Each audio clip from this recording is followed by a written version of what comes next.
Nau mai, hoki mai ki ada fold, e mihi ne ko Duncan Greive tōku ingoa, joined by Glen Kyne again this week. Good morning, Duncan.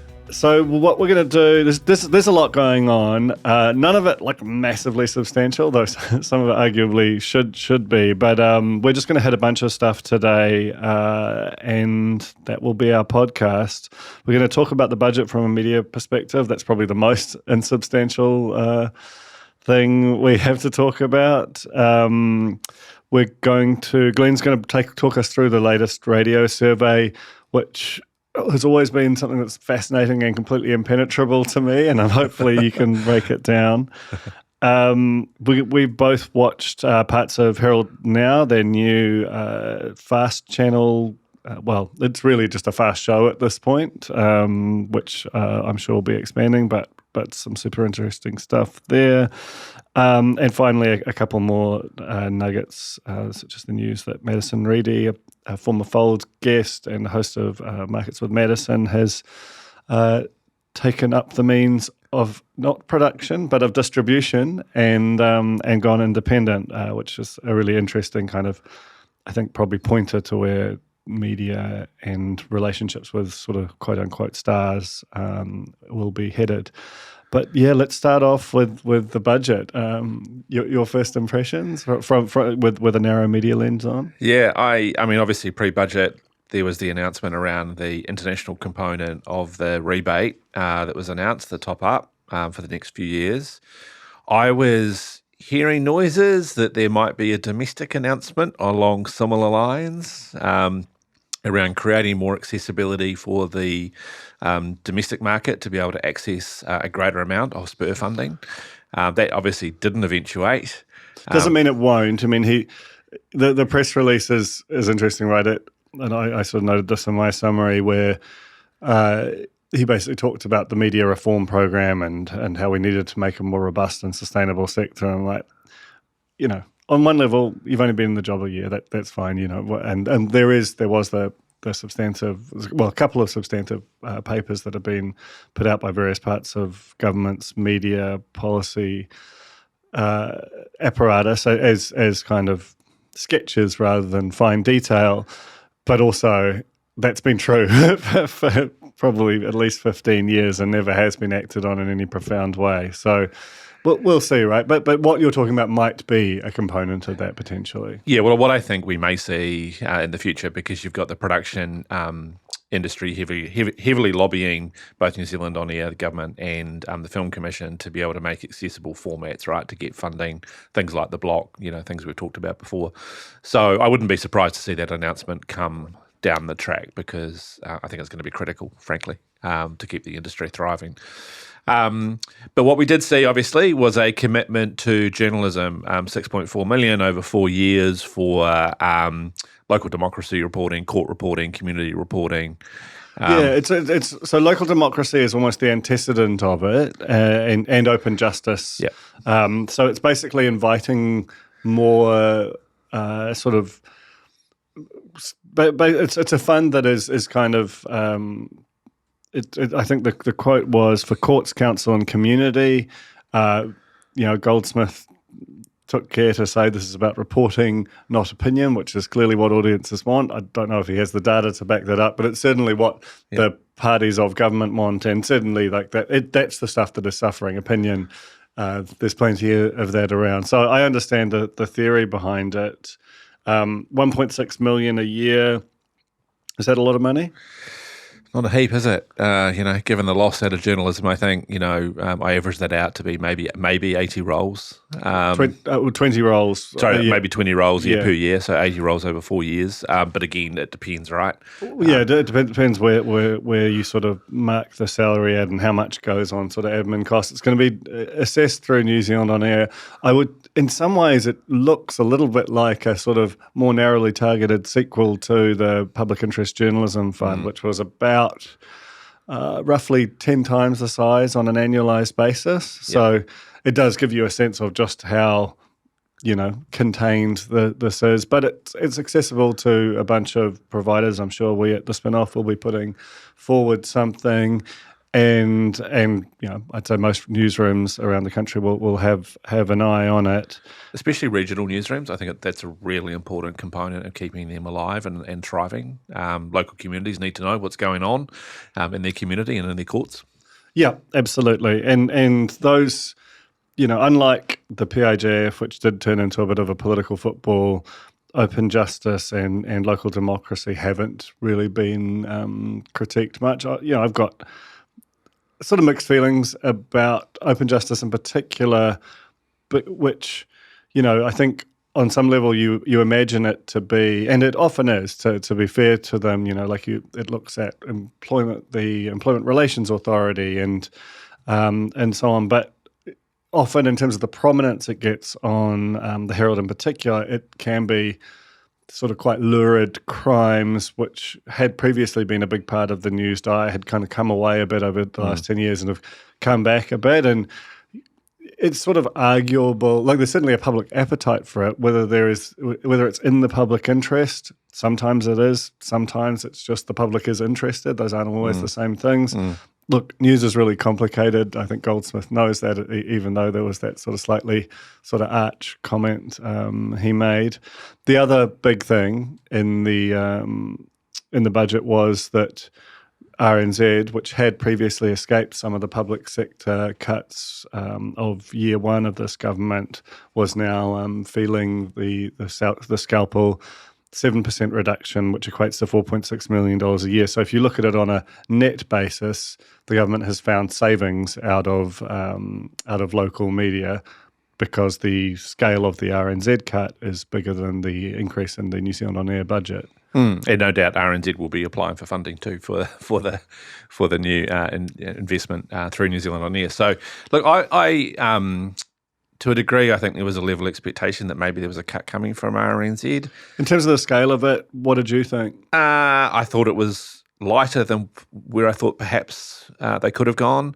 I think that RNZ have done a good job. They had a huge tech debt in particular that they had to service through the top-up they got a couple of years ago from the Labor government, and they've been progressively doing that. And I think, under Paul's leadership and the board's leadership, you've seen RNZ become, much more of a multimedia, modern media company, and I think doing quite successfully, around that. The pressure, of course, which was interesting, was Goldsmith making it very clear that he expected, growth and reach, growth and trust, etc. from RNZ, but at the same time, hey, we're going to take some money away from you to do that with.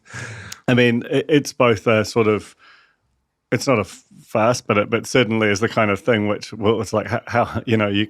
Cheap, fast, and good. Kind of, you can't have all three, though they're asking for that in a way.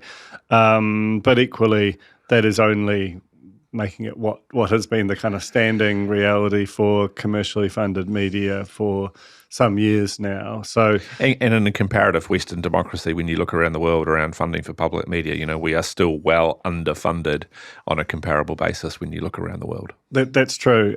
That is very true. So basically, it was a pretty blah budget from a media perspective. Do you think that we're going to see any announcement on the media reforms anytime soon? I mean, I don't think so. It feels like it's going to be a while away. Yeah, I think so. I mean, the hard thing will be. I mean, there's a couple of hard things. One is, given the scale of cuts all across the public sector. And the general unpopularity of news media in particular, but just media in general, I don't think there is a huge appetite from the public to see spend there. So even if they think there is a good case for it, it's not a vote getter.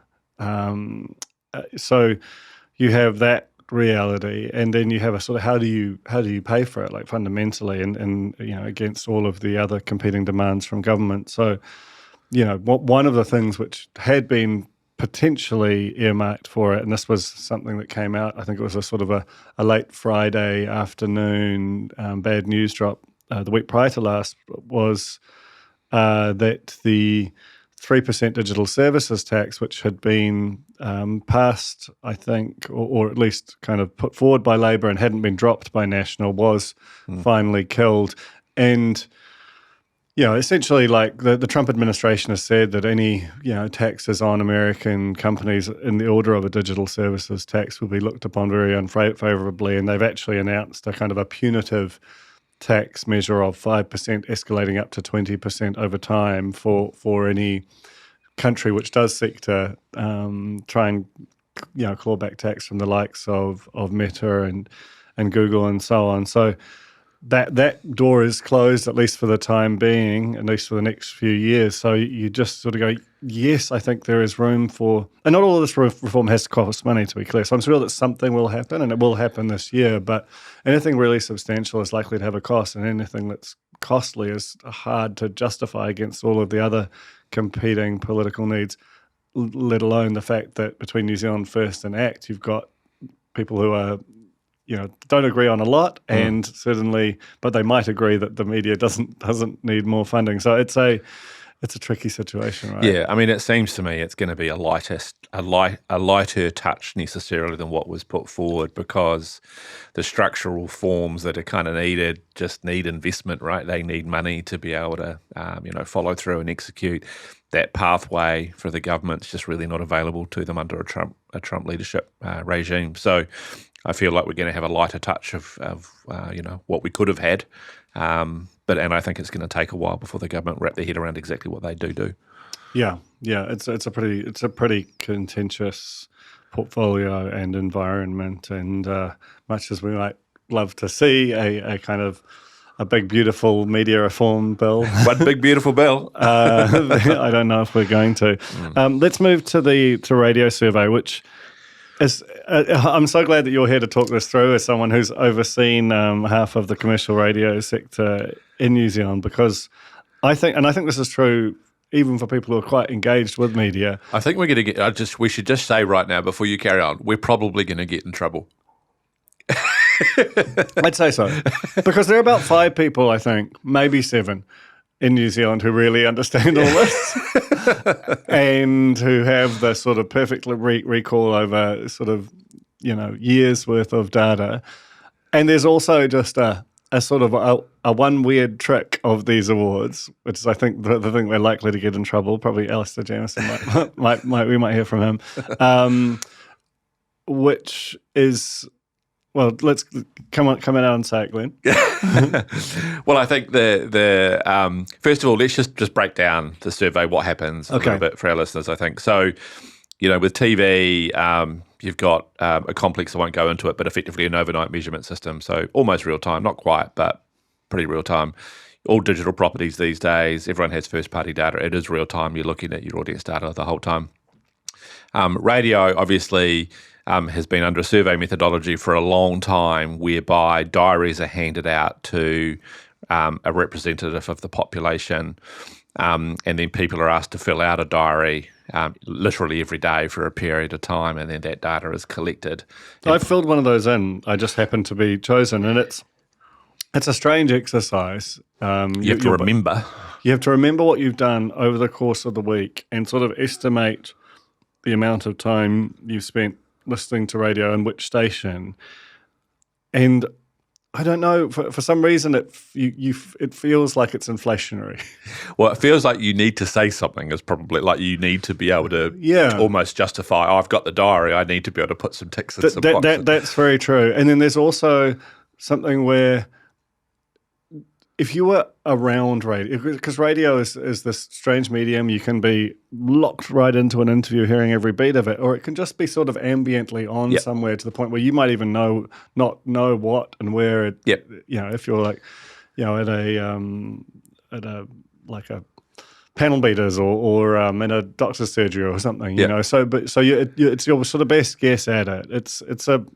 It's a legitimately hard thing to do. I don't know what a better method would look like either. Well, they are moving into and experimenting. In fact, Al would tell us, I'm not sure where they're at with this, but they have been trialling wearables whereby watches and different devices can pick up a signal that is broadcast via the radio to be able to more accurately track listenership. Interesting. And that is underway around the world to get over this issue that we're talking about. So it'll be interesting to see how that goes. But I think, it has been in place for a very long time. So if nothing else, the comparisons are always fair because it has been in place for a very long time. The interesting thing is this time, and we see this a lot of time, that radio listenership keeps on going up. Every single time. I've never seen it go down. Have you? I have, but it's rare. And it goes up sort of 1 or 2%. And it just, there is not another conventional form of media which has the same just tiny incremental growth lasting for almost forever. Yep. Not to say that it's a rigged game, but it's just that the reason why you look with an arched brow at it is because that is certainly not what you see in television, in digital news. There's nothing else I can think of that has so little volatility and such a tiny incremental path up. And that's why I think other media has always looked at the radio survey and gone, politely. Well, the other fun thing about a radio survey, of course, they happen 4 times a year, and it used to be a joy of mine to sit around the team and analyse these results. A cup of coffee and a cheese scone. It used to be great fun. But then the real fun thing was working out what's our narrative going to be, because of course, there's winners and losers on both sides. There's only 2 companies really fighting this thing out. Even though RNZ's numbers will come out in the next few days, they're not included in the commercial part of the radio survey. But yeah, sitting down there working out the narrative is an absolute hoot. We're number one at this element, and then the other company will also come and go, yeah, but we're number one. Yeah, we're number one, Tauranga woman 35 to 44 in the kind of breakfast segment, or early afternoon segment. The press releases are amazing. And also, even the way that they release the data, this is where I do have a bone to pick. It's never like as much. They've got infinite longitudinal data across all the stations, and it's never. But you only get the current snapshot versus the last one. Yeah, well, yeah, and so I'm like, if I, I'm sure that there is that is tightly negotiated by the stakeholders. But as someone wanting to interpret it, if you could see long-term trends, and you could do this, it'll be an exercise, but it's just not delivered in that format. Yeah, I think there's 2 things going on there. So one, Leon Ratt, who I can speak about, worked with for a long time. He's MediaWorks, head of radio, head of content. Absolutely lives and breathes the longitudinal data. So he looks over a very long period of time at the trends and really gets into the weeds of those trends. And so internally, the decisions are made around the future of that station, its branding, its positioning in the market, the talent that sit on the shows, is very much long-term thinking. The radio survey that we see is really a commercial instrument that is used for the advertising agency market by the sales teams, but also as you break into regional markets, it becomes very important, because in a regional small town New Zealand where you don't have a lot of completely local advertising solutions, radio is the go-to. So being number one is a really big deal. Yeah, absolutely. And I think it's at that level. And Shane is starting to do this in Media Insider. He wrote about Simon Barnett's return to More FM and how just what a phenomenon he is in Christchurch in particular. Oh, living legend. And you see this a lot in other markets too. I think like there's in Australia they've got really quite differentiated Sydney versus Melbourne media markets, for example. But let's actually talk about what's in it. What leapt out to you? Continuation really of a trend that we've seen for a really, really, really long time. The dominance of News Talk ZB and the dominance of Mike Hoskins and Breakfast. And so there are 3 things that come up in the audience survey. One is just how many people are listening, what is the share that the station or the show has, and how long are people listening for, and News Talk ZB growing in every one of those segments, which is a sign of the times, I think, that in the kind of thirst for kind of interrogating and analysing what we're seeing and hearing from our politicians and around the world, there just seems to be this increasingly drift to talkback radio. The interesting thing, right, is it's the most powerful station there is, and it's also got no competition outside of RNZ. It's got no competition, and also it doesn't, depends on which market you're talking about, but at a national level, when you start to break down the share, it starts to change dramatically by demographic, right? And so this was always the challenge of News Talk ZB aging and getting older and older with its core audience, but it still maintains, an enormous audience over a lot of population groups. And as I say, Mike Hoskins is very dominant. Breeze, in terms of cumulative audience and station share, is number 2. And I think what's interesting about that is MediaWorks have done, a good job of localizing the Breeze in a few key markets. And I think that's really helped get it to, that number two position. And then you've got More FM, ZM, The Edge, The Rock. So it's a fairly consistent top 6. They move around a little. And in terms of, do you want to go through and say which network they're from, MediaWorks or NZME? Yeah, so if we just go top 10, I'll do top 10 audience, top 10 share. So top 10 audience, ZB, which is the Herald, NZME, The Breeze, More FM 2 and 3 from MediaWorks, ZM from NZME is number 4, Edge, Rock, and My FM 5, 6, and 7, which is MediaWorks. Number 8 is The Hits from NZME, and then we've got The Sound and the Coast rounding out 9 and 10, which is NZME. So MediaWorks will feel on balance that they've got the majority out of the stations in the top 10. And certainly the top half of the top 10, but that almost... Because am I correct in my understanding that NZME actually has a larger share of audience overall in terms of its network? No. MediaWorks will still have the largest share of audience. I haven't actually worked out exactly, but typically it's around 53, 54% of total audience that they will have.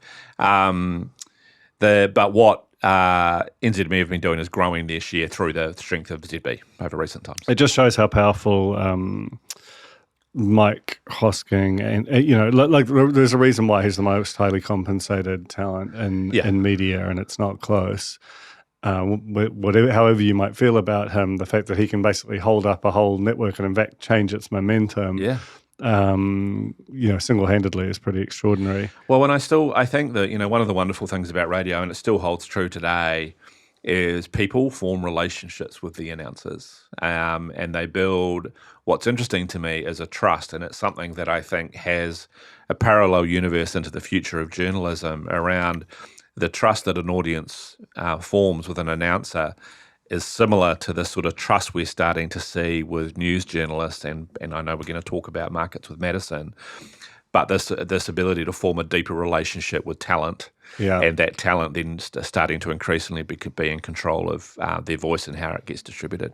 It'd be really interesting to see, in terms of those media trust surveys, if you were to sort of survey around some of the more prominent talent that is associated with those big brands. I would not shock me at all to find out that there was a significant higher degree of trust in some of the institutional, in terms of some of the talent over the institution, because that's the sort of individual over institution trust shift that we've seen over the last 20 years. And the good thing here, Duncan, too, radio, on a comparative basis to other local media audiences, remain reasonably stable. And the revenues, whilst in decline of the overall size of the pie that they're commanding, I guess the leakage rate and the churn rate is less than other media. Yeah, and I think that's as much as the sort of small but still kind of still growing audience share does always kind of make you think.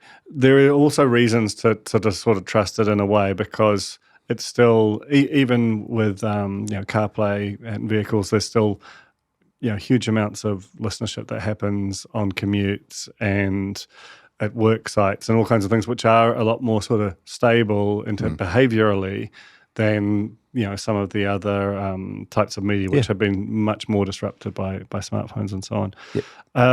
Did you want to just finally quickly go through the other kind of key sort of metric? So the other one, what we talked about before in the top 10 was just total audience, so all people 10 plus listening. It changes when you look at all people 25-54. And this is the kind of point I was making about the profile of the audience for ZB. So winning all people 25-54 is ZM. Right. From NZME. And in that world, News Talk ZB is down at number 8. And so, again, it just talks to the strength of the population post 54 of how popular, Hoskins and ZB is. Yeah, it sort of feels like a skybox type thing where, of that older New Zealand thing that they're going to be a lot more... their habits and are just much more sort of baked in. But fascinating. Yeah, not too long we have another survey. Absolutely. The other thing about survey, which I love, is how you can tell when it's on as a listener, because that's when they're doing all kinds of weird. The pranks come out, the prizes come out. Well, what has changed over the years is there used to be 4 times a year. It was a great time to be an employee of a radio station, because every time a survey came out, the survey results would be analysed to death, and announcements and releases would go out. But then the survey party would kick in, and they were always a pretty major social event in the calendar. They seem to have died away a little bit. Cost pressures and different pressures coming into life. But I can imagine. But they were a great time. Okay, so let's talk about Herald Now, which is this new fast channel built largely around Ryan Bridge and by Sarah Bristow, who was until fairly recently head of News Hub. It launched today as we record this with a sort of a 2-hour show going out as live, head to head with breakfast. What were your impressions? First of all, I apologise to any of those involved, because I always have a very critical eye of these things, obviously, given my background, and so I look at things perhaps a little differently from most consumers. But first of all, shout out to the team. So good to see some innovation in the news space coming, particularly in the video space. I know how much effort and work goes into putting these things together, and so congrats for the team to hitting the mark today. Look, I thought Ryan was fantastic. He is. I have always thought he is an incredibly talented broadcaster. I think his brand is only going to continue to grow in the media environment. He is so relatable and accessible. He's a great interviewer, but he can, cast a joke at others and himself and hold himself quite lightly. And he's just got a unique communication style that I think holds him in good stead. So I thought he was fantastic. Well, this would have been a huge day for him, right? Because he was all ready to have a 7 p.m. kind of harder news interview show before the bad news earlier last year.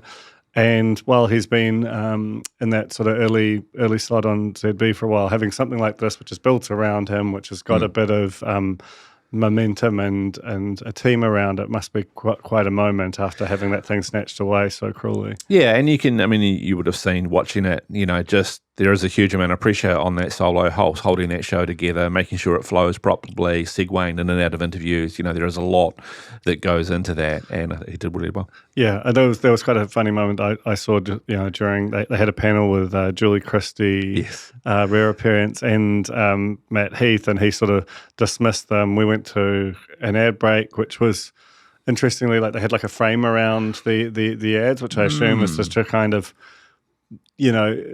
make people aware that the product's coming back.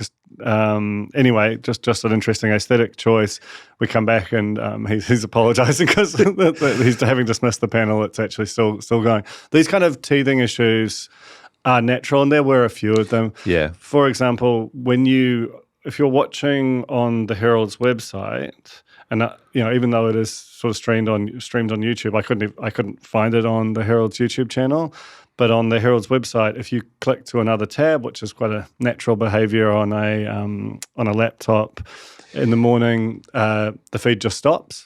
So these are there are a few different kind of tricky elements like that just don't feel like they're resolved. But with a product like this, you can spend months. They could have done another 6 months of testing and wait till the technology is perfect, and there'd still be things that they miss because you just don't know. And I think the fact that they've gone from announcing this to starting it, and it feels like less than 3 months, is, that's what you have to do in a digital environment. Yeah, well, dare I say it, the team's got a bit of the team that put this together have some experience of that. And I go back to the News Hub days when we reinvented the AM show, and I think it was the start of 2022.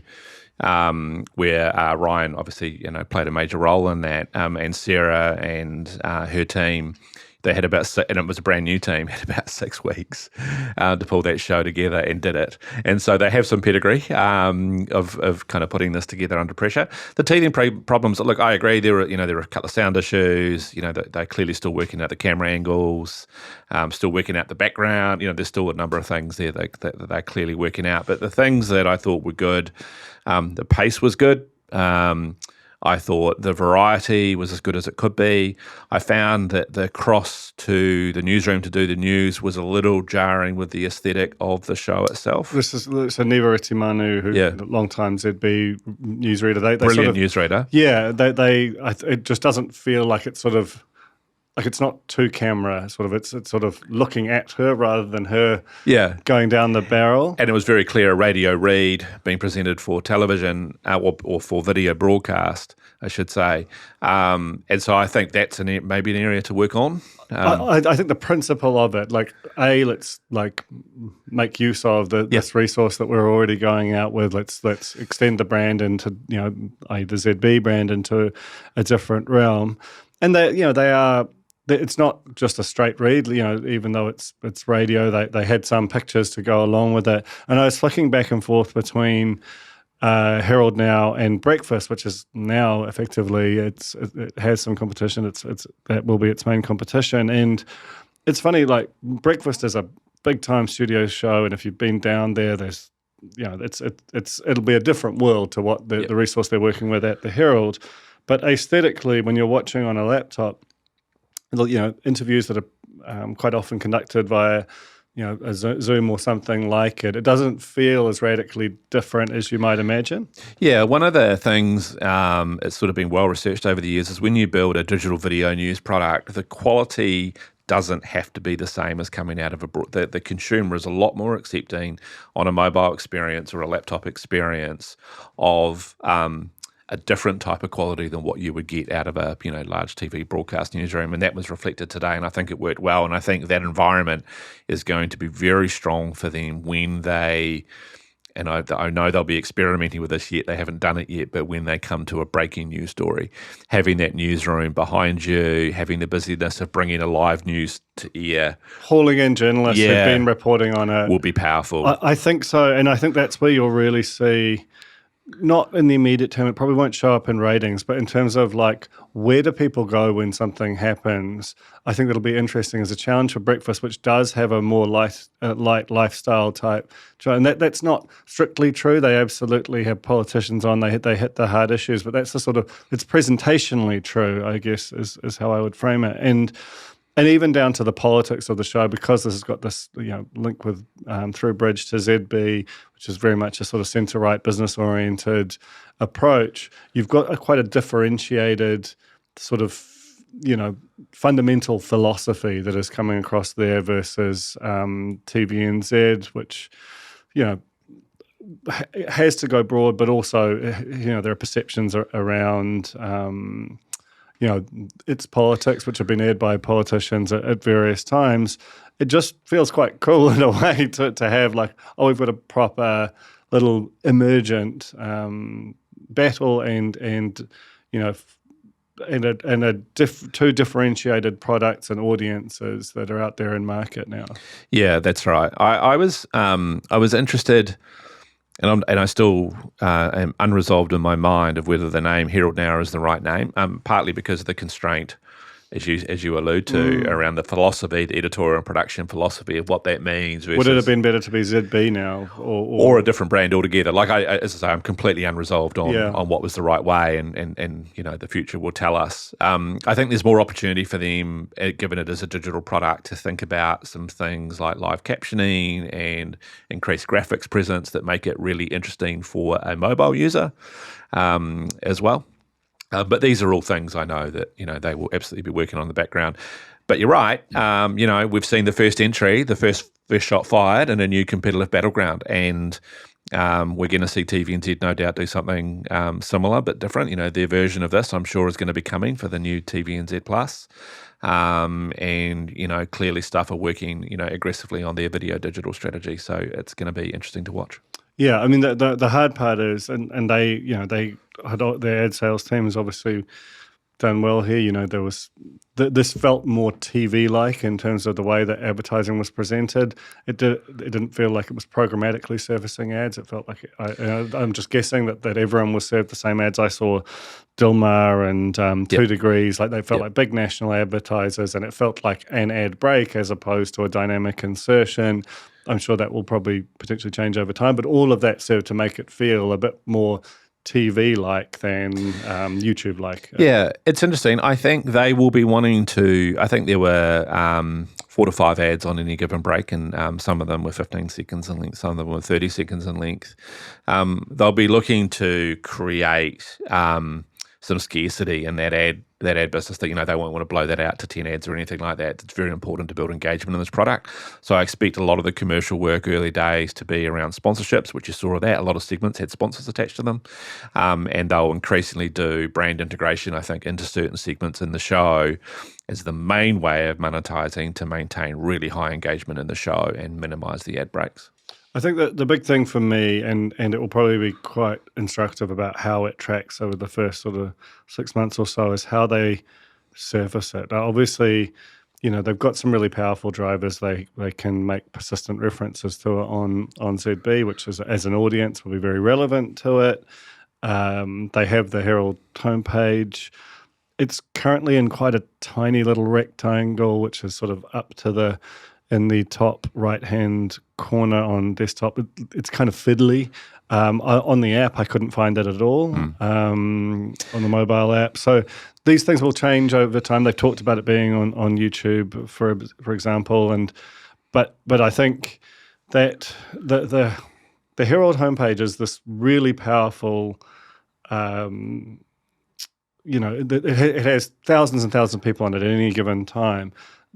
But if you look at the Herald strategically, it wants to use that to power OneRoof, to power its listener subscriptions, to power business desk traffic, to do premium, but also to do mass. And it's just a tremendous load to have on what is functionally like a single page. And even when you get better with AI and personalization and so on, there's still a sort of a fundamental limit to what that, more often than not, little rectangle can do for you. Yeah, well, I think early days when this was first announced, we talked about this, right? About the key to success was going to be distribution of the show and channel eventually, and key to that is going to be the brand, because the brand needs to be ubiquitous and to be able to be found anywhere, and you need it to be. But yeah, discoverability, how do they service it? How do they market it? How does this sit in tension with watch this versus click on the Herald versus listen to ZB? All of those types. How do you get it onto connected TVs? Yep. All of these things are it's just work. But, really impressive to really be launched, and honestly, better than I expected. I thought it was great. And as I say, congratulations, Sarah and Ryan and, Darren and the team that put that together. I thought it was great. Totally agree. Finally, a couple of small nuggets. So, Madison Reidy, we made reference to this before, has, and I spoke to her for the Fold a year or so ago. She started this. She's moved around a fair bit for someone who's quite young. Has always been a really ambitious person. Has worked for News Hub for a while, and then I think went to Jarden, the investment bank, and set up some some kind of media-ish stuff over there, then went back to the Herald, started markets with Madison, has really developed a brand and uses LinkedIn in particular very powerfully to kind of build community around it. And it was interesting, right? Like, I think, my theory at the time was that the Herald has this ability to let its talent create things that are sort of native to them without feeling like it has to be all sort of in a row. Whereas at the New York Times, they basically have a way of doing things, and it all kind of goes through channels that are kind of populated with a bunch of different stuff in that way. Whereas the Herald, Markets with Madison, was essentially built as YouTube first. That wasn't the way a lot of other Herald stuff was going, but it sort of worked for that show. And so she was given the license to build that. Now, what she's just done, and I actually spoke to her about it at the Voyager Awards a couple of weeks ago, she's going independent. She has bought the channel back, but the Herald has retained the name Markets with Madison. So she's searching for a new name. But, I think you just have to applaud the kind of the energy and the scope and what it allows for her. I know, for example, that she wants to have a more sort of global outlook, and some of her biggest episodes have been people where it's, they're really interesting to market players, but then it's not necessarily a New Zealand story, which is always a bit of a tension in media, is like, where do you turn your gaze, inward or outward? But as a sort of an entrepreneur, an example of the sort of journalist as a content creator, she is a total exemplar. I was so happy to see that announcement, Duncan. I think it's a phenomenal product. It will work globally. I'm not sure there's anything quite like what she's doing around the world. Lots of people trying, but I think she's got success, and what she's done really importantly is she's established a network of people that are going to refer her on to others to help, bring in other great talent and, brands into those stories. Just phenomenal. Yeah. Really happy for her. Totally agree. I think there's, there's a lot of really impressive talent that she's able to kind of bring in with quite a wide view of sort of finance and investment onto her show, but equally that sort of creates this sort of flywheel of participation and commentary in various forums that kind of makes it feel like the place where that discussion is happening. And that's an incredibly powerful thing, both from an audience and a commercial perspective. Yeah, well, I mean, one thing she does completely differently is, she's on site, she's on premises, she's in those businesses, showing deep care and interest for what they're up to. And these businesses want these stories told, right? They want to be out there, and, she takes the care and time and effort to really showcase them. Yeah, absolutely. And it's interesting. I just was listening to a podcast this morning sent to me by Matt Bale, a former Fold guest and friend of the podcast, who pointed out that there's on this podcast, they almost as an aside, but this feels very like an important and kind of, I don't know, depending on which side of the game you're on, a scary moment that a recent Group M report said that 2026, next year, will be the first year that advertising around user-generated content will overtake advertising around sort of professionally produced content, which is, it feels like an epochal moment, especially given just how recently the user-generated content, the YouTubes and Instagrams and so on of this world, how, TikTok, etc., how recently that thing was created, for it to have overwhelmed all of broadcast, newspaper, just the whole world as we knew it. It's interesting, right? Because I was thinking on the way in, does that mean that, is that a line that once crossed we'll never look back? Or is it because the professionally produced content in the streaming space has only very recently started to incorporate advertising and has been quite tentative with it? I'm thinking about the likes of Netflix, Amazon Prime, and even the pace of change for the likes of TVNZ and 3 from a sort of linear world into a digital world. Do you think that's it, or do you think there is some fight potentially in the sort of professionally produced side? No, I think the fight's over. I think that what you are going to see is what I would call legacy professionally produced media become very, very good as creators in the new economy and actually figure out how to use that environment much more effectively. Yeah, and I think even the fact that the Herald now is streaming on YouTube and I think that they will sort of, even though the deal there, the 55% revenue share from YouTube is, if they could negotiate that again, they'd try and strike a better bargain. But fundamentally, that is where the audience is, and I think that those spaces will, the UGC piece will have a lot of professionally produced competition. And on some level, that Group M stat might serve to become somewhat misleading because there'll be so much professionally produced stuff on there. Yeah, I think that's exactly what's going to happen. And in fact, there are some really successful experiments being run. Well, they're not even experiments now, they've become mainstream.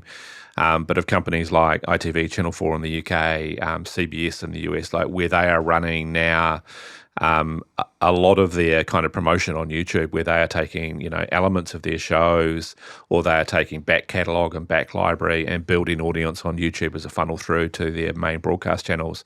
And that's working really well. It's not going to change any of the trends we're talking about, but what it is doing is lengthening the long tail of audience and reducing the amount of churn that they would normally have. And that's powerful, that's working, that's going to be generating cash flow for these companies. But yeah, I mean, ultimately, I think you're seeing everyone figure out, how do we use YouTube? How do we take our beautifully, professionally, produced content and, use YouTube as potentially the first distribution window? And I think even, I've been talking a little bit to a few people in the production community recently, and, the community here is doing it tough that we've spoken about, but I think it's only a matter of time before you see New Zealand On Air funding of a new production where YouTube is actually the first major window of a major new format, that comes through. Yeah, or even, I mean, we ran some stories on it, I think it was a year or two ago, where they put the whole first year of Shortland Street on. That's right.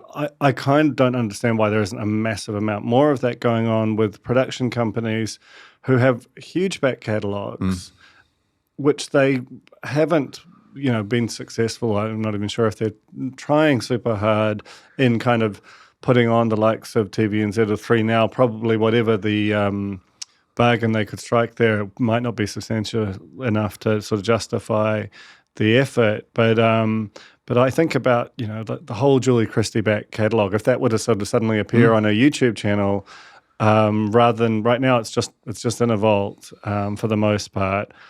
I think they might be surprised by the sort of scale of audience that could develop, particularly if there's a sort of a serious quantity around it. And for the production sector, which just has these vaults that some of it, like little bits, are on New Zealand On Screen, and some of them will be on TVNZ, but the vast bulk of them are just, whether they were publicly funded or not, are just not available. YouTube's sitting right there as a distribution channel that could probably provide, at the aggregate level, some reasonably substantial income, or might. Well, it's a global distribution channel. Let's not get that, rather than just a New Zealand distribution channel. And I was listening to an interview with the CEO of YouTube just last week, and he was being quizzed about the use of artificial intelligence inside YouTube studios and that sort of thing. And what he talked about, which I thought is very relevant for New Zealand producers, is that they see AI, particularly in the ability to take, or to instantly automate foreign language out of any piece of production they have to make it a true piece of global content, as being the big enabler of where they can make a difference. That's a big deal for New Zealand producers, because any form of content can become, globally distributed. Absolutely. And finally, there's not much to say about this apart from, certainly for me, I think it's a really, really smart move. But the film awards and the TV awards have effectively merged into a combined film and TV awards. It just makes a lot of sense to me. I think that they're both have their own challenges, but they share a lot in terms of the people who make things and the people who appear on them, and anything that kind of creates more energy and momentum around those awards and what flows in and flows out of them from a kind of publicity perspective. It just makes a lot of sense to me. It also kind of tacitly endorses the idea of merging the Film Commission with New Zealand On Air in some respects. I don't know if that was intentional, but yeah, what's your take on that? Made sense. Screens are agnostic these days, right? People just want to watch what they watch, how they watch it, and so it makes complete sense to me. Well, that's, I think, more than enough for us this week. Thank you so much for coming up, Glenn, and to you, Tia, here for recording. And we might release ahead of time. Still working out what to do with King's birthday next week. But until next time, ka kite anō.